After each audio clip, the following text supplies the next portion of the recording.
Hi friends, అందరికీ నమస్కారం అండి. Welcome back to my family kitchen vlogs. ఇవాల్టి మన స్పెషల్ రెసిపీ బంగాళదుంప క్యారెట్ బీన్స్ కర్రీ. సింపుల్గా ఎలా చేయాలో తెలుసుకుందామా? ముందుగా 2 పెద్ద ఆనియన్స్ అలాగే 3 టమాటాలను కట్ చేసుకొని పెట్టుకోవాలి. అలాగే బీన్స్, క్యారెట్, బంగాళదుంపను కూడా ఉడికించి పెట్టుకోవాలి.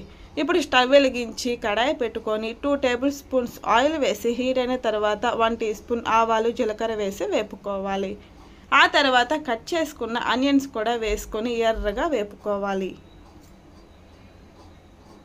ఇప్పుడు ఇందులోకి 1/2 టీ స్పూన్ అల్లం వెల్లుల్లి పేస్ట్ని వేసుకొని పచ్చివాసన పోయేంత వరకు వేపుకోవాలి.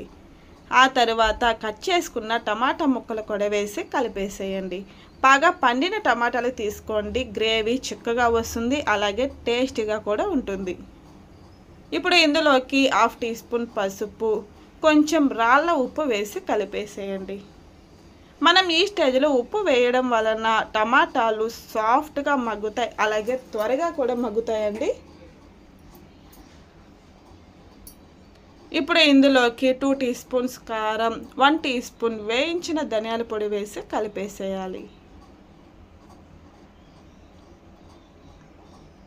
మనం వేసిన కారం అలాగే ధనియాల పొడి పచ్చివాసన పోయేంత వరకు వేపుకున్న తర్వాత ఉడికించుకున్న బీన్స్, క్యారెట్ అలాగే బంగాళదుంప ముక్కలు కూడా వేసి కలిపేసుకోవాలి.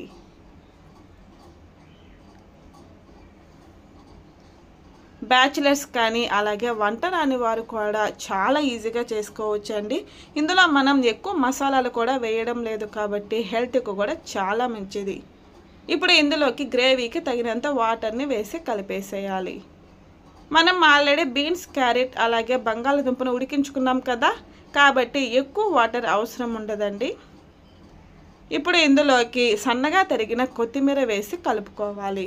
అలాగే రుచికి సరిపడా ఉప్పు వేసి బాగా కలుపుకున్న తర్వాత మూత పెట్టుకొని 5 నిమిషాలు మీడియం ఫ్లేమ్లో కుక్ చేసుకున్నారంటే మన గ్రేవీ రెడీ అయిపోతుంది.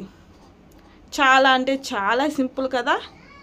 రైస్, చపాతీ ఎందులోకైనా చాలా టేస్టీగా ఉంటుందండి. మరెందుకు ఆలస్యం, మీరు ట్రై చేస్తారా? ట్రై చేసి మీకు ఎలా వచ్చిందో కమెంట్ చేసేయండి. అలాగే మీ ఫ్రెండ్స్కి కూడా షేర్ చేసేయండి. మరిన్ని సింపుల్ రెసిపీస్ కోసం అలాగే కొత్తగా మన ఛానల్ని ఎవరైతే చూస్తున్నారో సబ్స్క్రైబ్ చేసుకొని మన ఛానల్ని ఫాలో అయిపోండి. Thank you.